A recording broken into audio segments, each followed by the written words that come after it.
संविधान के खिलाफ आचरण अगर करोगे तो लालू प्रसाद जी बकसने वालों में से नहीं है।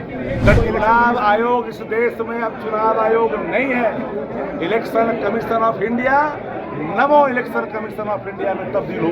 2022 में जिन राष्ट्रीय कार्यकारिणी का गठन हुआ था उसकी आज अंतिम बैठक कल राष्ट्रीय परिषद की बैठक होगी। आज के राष्ट्रीय कार्यकारिणी की बैठक में राजनीतिक, आर्थिक, सामाजिक और विदेश नीति से संबंधित प्रस्तावों को प्रस्तुत किया है। इन प्रस्तावों को कल के राष्ट्रीय परिषद में भी रखे जाए। संगठन को सशक्त, मजबूत, जन सरोकार का, आम आदमी का संगठन राष्ट्रीय जनता दल बने, इस संकल्प के लिए सबको पता है कि भारत की राजनीति में आदरणीय लालू प्रसाद जी की मौजूदगी से भारतीय जनता पार्टी कपती है। भारतीय जनता पार्टी जानती है कि लालू प्रसाद जी के कैसे चेहरे भारतीय राजनीति में हैं। वहाँ गैर संवैधानिक संविधान के खिलाफ आचरण अगर करोगे तो लालू प्रसाद जी बकसने वालों में से नहीं है। डट कर मुकाबला करते हैं।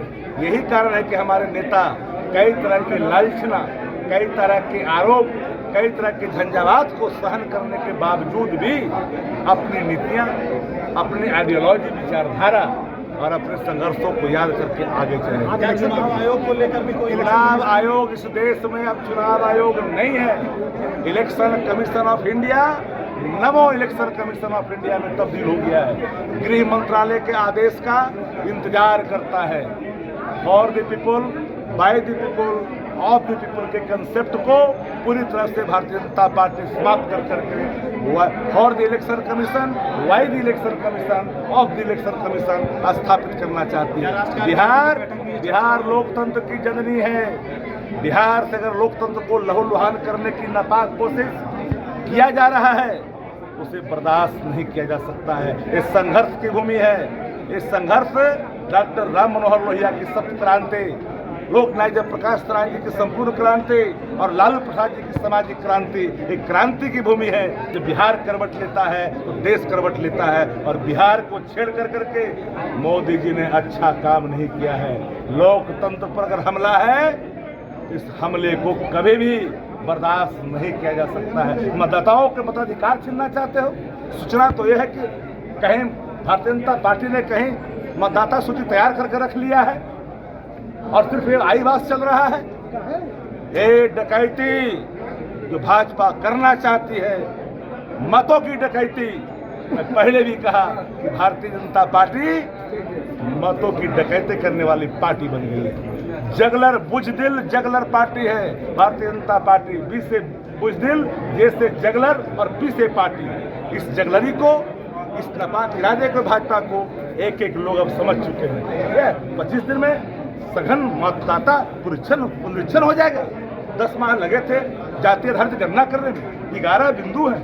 उन बिंदुओं को कैसे साक्ष्य के रूप में इतना जल्दी? अरे 73% बिहार की आबादी बाढ़ प्रभावित है। किसको बेवकूफ बना रहे हो? क्या नैरेटिव सेट करना चाहता है सर्टेन प्लेटफॉर्म? सबको एक बात सोचना पड़ेगा। लोकतंत्र के साथ धज्जा मजाक, मताधिकार का प्रयोग को छीनने की आंदोलन सारी चर्चाएं हुई है। सारी चर्चाओं पर पूरी तरह से सघन चर्चा हुई है। कल खुला अधिवेशन में इन विषयों पर पूरी तौर पर और बातें रखी जाएगी। पैनोरमा ग्रुप, जो सोचता है वो करता है। आपके अपने सपनों का आशियाना। ये लो, मुंह मीठा करो। आज मैंने अपना जॉब छोड़ दिया। अब हम पूर्णिया वापस जाएंगे। जॉब छोड़ दिया है? मतलब ये घर कैसे चलेगा? हम करेंगे क्या? और माँ बाबूजी क्या बोलेंगे? इसलिए मैं एक और मिठाई का डब्बा लाया। अपने बिजनेस के लिए लोन अप्रूव हो गया। अरे लोन अप्रूव हो गया वो तो ठीक है, लेकिन पूर्णिया में हम रहेंगे कहाँ? अपना घर भी तो नहीं है वहाँ। इसलिए तो एक और मिठाई का डब्बा अलग से लाया हूँ। हमने पूर्णिया में घर ले लिया है, पूर्णिया के ई होम्स पैनोरमा में। पूर्णिया में पैनोरमा ग्रुप लेकर आए हैं ई होम्स पैनोरमा। बड़ा घर, आलीशान जिंदगी और अत्याधुनिक सुविधाओं के संग। अरे अब क्यों मुंह मीठा करवा रही हो? क्योंकि हम घर वापसी जो कर रहे हैं। घर वापसी की खुशी पूर्णिया में ई होम्स पैनोरामा के संग। E Homes Panorama, luxurious lifestyle redefined.